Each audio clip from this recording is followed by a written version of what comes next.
बिस्मिल्लाहिर्रहमानिर्रहीम अस्सलाम वालेकुम नाज़रीन, आप यूट्यूब और फेसबुक चैनल देख रहे हैं। मैं राना उज़ैर हूँ। नादरकम मैं अक्सर ये बात किया करता था कि ताकतवर इस पाकिस्तान में नंगा नाच रहे हैं और नंगा नचवा भी रहे हैं, और इस नंगे नाच में पाकिस्तान की इस्टेब्लिशमेंट जो है वो बुरी तरह से बेनकाब हो चुकी है।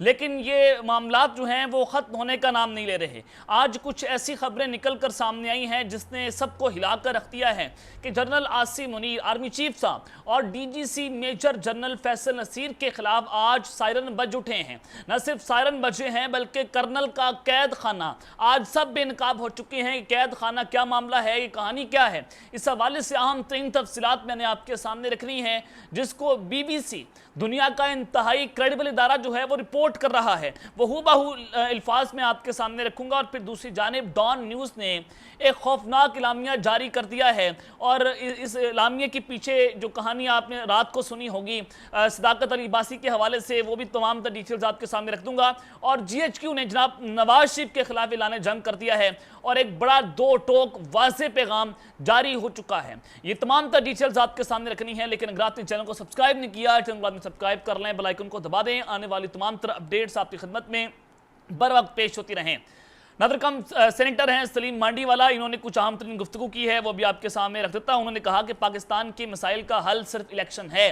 यानी कि तमाम सेनेटर्स ये बात करते हुए आपको नजर आ रहे हैं। पाकिस्तान के जितने भी ऐसे पॉलिटिशियन जो कि इंतहाई न्यूट्रल वे से पाकिस्तान में सियासत कर रहे हैं, उनका भी यही कहना है कि जनाब आप इलेक्शन करवाएंगे तो पॉलिटिकल स्टेबिलिटी आएगी, पॉलिटिकल स्टेबिलिटी आएगी तो इकोनॉमिक स्टेबिलिटी आएगी।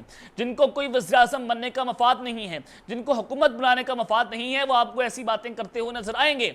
लेकिन यहाँ पर पाकिस्तान मुर्शिद नवाज वाले या पीपल्स पार्टी के जो कुछ लोग हैं, वो अपनी हुकूमत हासिल करने के लिए, इक़्तिदार हासिल करने के लिए वो हर नीचे दर्जे तक जा पहुंचे हैं। दूसरी जानिब इस्टेब्लिशमेंट की बात कर लें, वो चूंकि इमरान खान साहब से नफरत करते हैं, आर्मी चीफ चूंकि इमरान खान साहब को पसंद नहीं करते, तो उसको लेकर जनाब ये कह रहे हैं कि जब तक इमरान खान साहब फिक्स ना हो जाएं, मुल्क में मुल्क जाता जाए भाड़ के अंदर, गरीब आदमी की ऐसी की तैसी, मार्शल लगाना पड़ जाए मार्शल्ला लगा देंगे, लेकिन इमरान खान साहब को इक़्तिदार के अंदर नहीं आने देंगे। ये बंद कमरों के अंदर कुछ आम तरीन फैसले जो हैं वो हैं। लेकिन सलीम मांडीवाला साहब ने कहा कि अगर शफाफ इलेक्शन नहीं होंगे तो सियासतदान और अवाम नताइज नहीं मानेंगे।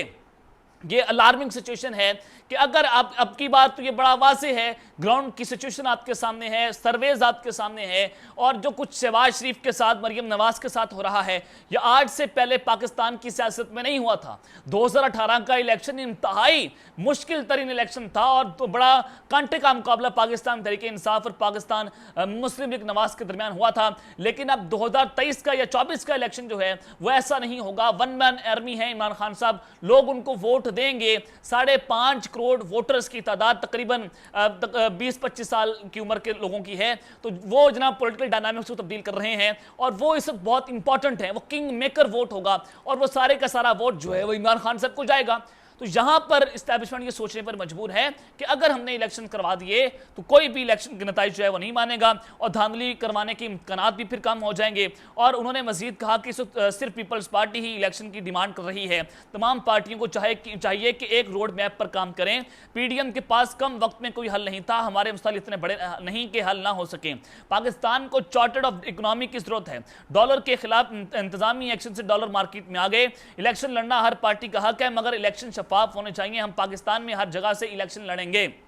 सियासी इत्तेहाद की बातें अभी कबल वक्त हैं। ये जनाब उन्होंने बड़ी वाज़ेह तौर पर चीज़ें जो हैं वो क्रिस्टल क्लियर कर दी हैं। और उस्मान डार के मामले पर जनाब आप सबके सामने है कि ख्वाजा आसिफ के हवाले से उस्मान डार की वालदा ने अपना वीडियो पैगाम जारी किया, उमर डार ने अपना पैगाम जो है वो जारी कर दिया है। तो ख्वाजा आसिफ साहब का भी इस पर रद्द अमल सामने आया है, वो भी आपके सामने मैं रख देता हूँ। और ख्वाजा आसिफ साहब ने कहा कि उस्मान डार वाले केस से मेरा रद्द अमल देना बनता ही नहीं है। उस्मान डार की वालदा के लिए मेरे दिल में बहुत बड़ी इज्जत है। अब ख्वाजा आसिफ साहब ने ये बयान देकर इस्टेब्लिशमेंट को यहाँ पर फंसा दिया है कि मेरा तो इसमें रोल ही नहीं है, मुझे तो अंदाजा भी नहीं है कि मैं उस्मान डार के साथ ये सब कुछ करूँगा। इसके पीछे तो कुछ और लोग हैं, इसके पीछे तो वो लोग हैं जो हमेशा से पाकिस्तान में ये गुंडागर्दी, ये रियासती दहशतगर्दी करते आ रहे हैं, और ये उनका उठाना और सारा कुछ बलोचिस्तान के अवाम के साथ जो कुछ हुआ वो उसके पीछे वही लोग हैं जो आज पंजाबियों के साथ कर रहे हैं। ये ख्वाजा आसिफ साहब ने इस्टेब्लिशमेंट के खिलाफ एक बहुत बड़ा महाज खोल दिया है कि उन्होंने कुछ ना कह के भी बहुत कुछ जो है वो वाज़ेह कर दिया है। उन्होंने उन्होंने कहा कि उस्मान डार के घर वालों के बयानात में खासी तजाद हैं, उनके घर वाले वालदा और भाई अपने बयानात को पहले आपस में मिला लें। 9 मई को एक ही दिन एक ही वक्त में मुल्क भर में फौरी तनसीबात पर हमले किए गए। 9 मई के वाकयात पर अब ये लोग खुद शहादतें दे रहे हैं। अब एक जाने तो ये चीज़ें सब कुछ आपके सामने है कि इमरान खान साहब ने 9 मई तो कर दिया, चले हमने for the sake of time इनके लिए मान लिया कि इमरान खान साहब ने 9 मई कर दिया है, लेकिन दूसरी जानिब GHQ ने नवाज शरीफ के खिलाफ तबले जंग बजा दिया है। और ये ऐसा तबले जंग है कि 2 टोक पैगाम GHQ ने नवाज शरीफ को पहुंचा दिया है कि अगर आप पाकिस्तान आओगे तो सीधा जेल जाओगे। और यही बात जो नून लीग के अंदर मुफाहमती ग्रुप है वो नवाज शरीफ को समझाता हुआ नजर आ रहा है कि आप पाकिस्तान आएँ, अभी आपके पास कोई ग्राउंड नहीं है, कोई बयानिया नहीं है, पब्लिक सपोर्ट आपके पास नहीं है, शहबाज शरीफ की हालत आपके सामने है, मरियम नवाज का जलसा आपके सामने है, तो जब आप पाकिस्तान वापस आएंगे तो आपको मुंह की खानी पड़ेगी। इस वक्त सियासी हालात बेहतर नजर नहीं आ रहे। तो दूसरी जानिब आज जनाब नवाज शरीफ साहब ने अपनी मेडिकल रिपोर्ट जो है वो लाहौर हाई कोर्ट में जमा करवा दी है। नवाज शरीफ को सीने में अभी भी दिल के आर्जे के मसाइल हैं और नवाज शरीफ को लंदन और पाकिस्तान में अभी भी फॉलो अप की जरूरत है, ये मेडिकल रिपोर्ट में लिखा गया है। और बरतानवी मॉलिज की रिपोर्ट लाहौर हाई कोर्ट में जमा करवा दी गई है और ये रिपोर्ट 10 सफ़हात पर मुश्तमिल है। नवाज शरीफ को कोरोना और अंजाइना के बायस पाकिस्तान आने से रोक दिया गया था। नवाज शरीफ को लंदन और पाकिस्तान में अभी फॉलो अप करना चाहिए और उसकी जरूरत है। तो जनाब इससे आपको चीजें वाज़ेह हो रही हैं कि वो नवाज शरीफ साहब जो पाकिस्तान आने से पहले चाइना, UAE, सऊदी अरब और कतर का विजिट करने के ख्वाहिशमंद हैं, वो मोहम्मद बिन सलमान से मुलाकात करने के ख्वाहिशमंद हैं, वो उम्रा भी करके आ गए, लेकिन 2 घंटे की फ्लाइट लेकर वो पाकिस्तान नहीं आए, दोबारा लंदन वापस आ गए हैं। तो जनाब इससे चीजें वाज़ेह हो रही हैं कि सिर्फ ये जो अदालतें हैं उनको चूरन बेचने की कोशिश हो रही है। लेकिन साथ ही GHQ का जो वाज़ेह पैगाम नवाज शरीफ को लंदन पहुंच चुका है वो फैसल वाडा साहब ने अहम तरीन गुफ्तगू की है।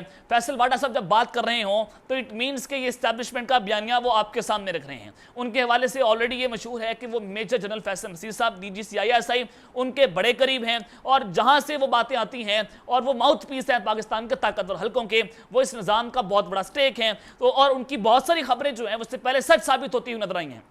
तो जनाब उन्होंने कहा है कि 9 मई के वाकयात की माफ़ी नहीं है। अगर इन मामलात की माफ़ी नहीं है तो नवाज शरीफ का त्यारा हाईजैक करने की कैसे माफ़ी मिल जाएगी। जो उन्होंने परवेज़ मुशर्रफ का त्यारा जो है वह हाईजैक करवाया था उसको पाकिस्तान की फ़ौज उनको माफ़ नहीं करेगी। इससे पहले जो कुछ नवाज शरीफ साहब ने जनरल बाजवा के साथ किया, जनरल फैज़ हमीद के साथ किया, उसकी भी माफ़ी पाकिस्तान की फ़ौज उनको देने को तैयार नहीं है। और उन्होंने कहा कि जो बातें 14 माह पहले की थी वो सारी दुरुस्त साबित हो रही हैं, लोगों को अब एहसास हो रहा है, इसलिए सामने आ रहे हैं। और इमरान खान को कहा था कि गलत करने जा रहे हैं, लेकिन वो नहीं माने। मेरा और इमरान खान का इख्तिलाफ इसी बात पर हुआ था कि आप गलत कर रहे हैं। और फैसल वाडा ने मजीद कहा कि इसहाक डार भी 164 का बयान रिकॉर्ड करवा कर गए, फिर वापस आकर तमाम केसेस माफ करवाए। किसी पर दबाव है तो टीवी पर बोले या ट्वीट क्यों करें, क्यों नहीं कर रहे। अब दबाव है तो सारा कुछ आपके सामने है। फैसल वाडा साहब जो है वो एक ऐसी दुनिया में रह रहे हैं, चूंकि उनके मामलात अच्छे हैं, ताल्लुकात अच्छे हैं, वोट अच्छे चमका लेते हैं, वो ब्लैकमेल हो रहे हैं, वो कॉम्प्रोमाइज हैं, वो बत्ताखोर है कराची का मुबीना तौर पर। तो आपके सामने है कि ऐसे लोग जो हैं वो हमेशा बूटों के सामने लेटते हैं। लेकिन जिसका कोई स्टेक नहीं है, यानी कि जिसने कोई करप्शन नहीं की, जिसकी कोई फाइलें मौजूद नहीं है, वो डटकर खड़ा होता है। उसको पता है मेरा कुछ नहीं बिगाड़ सकते। इमरान रियाज का क्या बिगाड़ सके, कुछ नहीं बिगाड़ सके। ज्यादा से ज्यादा इमरान रियाज के साथ उन्होंने क्या कर लिया, उसको जनाब मारने की कोशिश की, लेकिन वो आज सबके सामने है। और उसने आज भी बड़ा वाज़ेह पैगाम दिया। उसने कहा मैं कोई कंप्रोमाइज होकर, मैं डील करके या कोई बयान देकर यहां पर नहीं आया, मैं डटकर खड़ा हुआ था जेल के अंदर भी। तो जनाब ऐसे लोग जो हमेशा कॉम्प्रोमाइज होते हैं। और उन्होंने दावा किया है कि उस्मान डार सामने आ गए हैं, फ़रख हबीब और सदाकत अली अब्बासी भी जल्द सामने आ जाएंगे।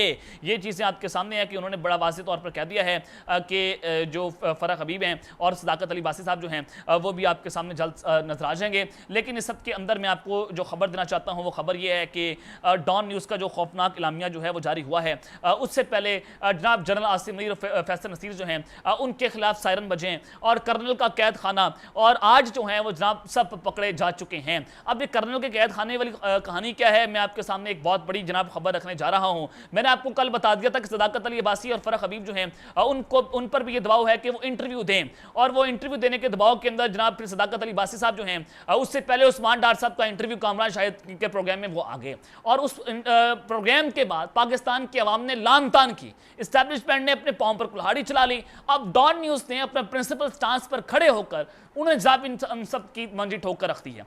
अब खबर ये आई कल राज राय ने बताया कि सदाकत अली बासी साहब जो हैं वो जनाब वो पाकिस्तान तहरीक इंसाफ के सेनेटर हैं, उनको मुबैना तौर पर पहले अगवा किया गया, पाकिस्तान की स्टेट की जो एजेंसीज हैं उन लोगों ने अगवा किया और फिर उनको वो डॉन न्यूज़ इस्लामाबाद के दफ्तर में लेकर गए और आदिल शाह ज़ेब मुबैना तौर पर उनसे उनका इंटरव्यू करवाया और इसकी तस्दीक जो है वो भी हो चुकी है। और उनको ले जाने वाले कौन थे? कर्नल साहब थे, सर्विंग आर्मी कर्नल है मुबैना तौर पर जो राय बताते हैं, उनको ले जाने वाले वो थे। तो इट मीन्स के कैद खाने में किसके थे? वो सिक्योरिटी एजेंसीज के थे। कर्नल कौन होगा? वह आईएससी का कर्नल होगा। और वो किसके कमात मान रहा है? ये भी आप बेहतर तौर पर जानते हैं। जब वो किसके कमात मान रहा है, यानी कि आर्मी चीफ जो है उनके बगैर आप ऐसा काम नहीं कर सकते, उनके ऑर्डर्स होंगे तो उनका काम होगा। और इस कर्नल के ऊपर डीजीसी आईएसआई होंगे और उससे ऊपर डीजीआई आईएसआई होंगे। जब तक इन लोगों के कमात नहीं होंगे, नीचे वाला कर्नल कुछ नहीं कर सकता। और उसने कमात के ऊपर ही सारा कुछ किया। और ऑलरेडी ये बात हो रही है कि फैसल नसीर साहब जो हैं वो पाकिस्तान तहरीक इंसाफ को एक मिशन के तौर पर उनको खत्म कर रहे हैं, उनको क्रश कर रहे हैं। असद तूर साहब ये दावा कर चुके हैं। तो जब ये सारा कुछ हो रहा है तो कर्नल ने अपना एक खाना बनाया हुआ है, वो लोगों को अगवा करता है, इस तरह से वो इंटरव्यू करवा देगा। सदाकत अली बासी साहब का इंटरव्यू हो गया, आदिल शाह ज़ेब साहब ने वो इंटरव्यू कर लिया और उसमें उन्होंने इमरान खान और बुशरा बीबी जो हैं उनको तनकीद का निशाना बनाया, उनके खिलाफ ऐसे ऐसे इंकशाफात किए और वो बड़े खतरनाक किस्म के इंकशाफात थे। बुशरा बीबी साहिबा को अंदर लटकाने की कोशिश की गई, लेकिन डॉन न्यूज़ ने वो इंटरव्यू ऑन एयर करने से इनकार कर दिया कि हम जनाब ये इंटरव्यू जो है वो ऑन एयर नहीं करेंगे। और ये इससे बड़ा वाज़ेह था कि डॉन न्यूज़ प्रिंसिपल स्टांस पर खड़ा हुआ है, जर्नलिस्टिक एथिक्स जो है उन्होंने उसको नहीं तोड़ा। जिस तरह से डॉन न्यूज़ ने, जिस तरह से दुनिया न्यूज़ वालों ने किया, जिस तरह से कामरान शाहिद ने जनाब बूट पॉलिश किए, वो इनके एसेट्स हैं। आदिल शाह ज़ेब हो, ये कामरान शाहिद हो, ये एस्टैब्लिशमेंट के एसेट्स हैं। उनको पता है ये मीडिया में हमारे लोग बैठे हैं, ये हमारे एहसास है, हम जब कहेंगे ये हमारा काम करेंगे। लेकिन जो प्रिंसिपल स्टांस था इदारे का वो उन्होंने बरकरार रखा और उन्होंने कहा कि हम ये इंटरव्यू जो है वो ऑन एयर नहीं करेंगे। तो बीबीसी ने इसके हवाले से एक बड़ी रिपोर्ट शाया कर दी है और बीबीसी को डॉन न्यूज़ ने इस इंटरव्यू की बाकायदा तौर पर तस्दीक भी कर दी है। और अब ये इदारा यानी कि डॉन न्यूज़ इसकी तहकीकात भी कर रहा है। जब तहकीकात हो जाएंगी कि इंटरव्यू कैसे रिकॉर्ड हुआ, क्या सारा मामला है, तो उसके बाद इंतजामिया जो है वो इस हवाले से अपना मौक़िफ़ भी जारी कर देगा। ये बीबीसी न्यूज़ ने अपने जनाब उस आर्टिकल में लिखा है जो उन्होंने तहकीकाती रिपोर्ट जारी की है। और बीबीसी न्यूज़ ने फिर जो इंटरव्यू करने वाले एंकर हैं आदिल शाह ज़ेब, उनसे भी रब्ता किया। तो आदिल शाह ज़ेब का रब्ता नंबर जो है वो बंद जा रहा है, उनसे रब्ता करने की कोशिश की गई, लेकिन आदिल शाह ज़ेब ने कोई जवाब जो है वो बीबीसी को नहीं दिया। तो ये भी सारी चीज़ें आपके सामने हैं। तो जनाब ये सारे का सारा खेल अब रंगे हाथों पकड़ा गया है और अब डॉन न्यूज़ ने इन तमाम ताकतवरों के खिलाफ जो इलामिया जारी होने जा रहा है और उसने जनाब इनकी पतलूनें जो हैं वो उतार कर रखती हैं, इनको एक मान के अंदर नहाते हुए पकड़ा है, उनको नंगा करती है। तो ये अब तक की डिटेल है जो मैंने आपके सामने रखी है। अब तक के इतना ख्याल रखिएगा और इससे अपना लाजमी ख्याल रखने लाने के बाद पाकिस्तान जिंदाबाद।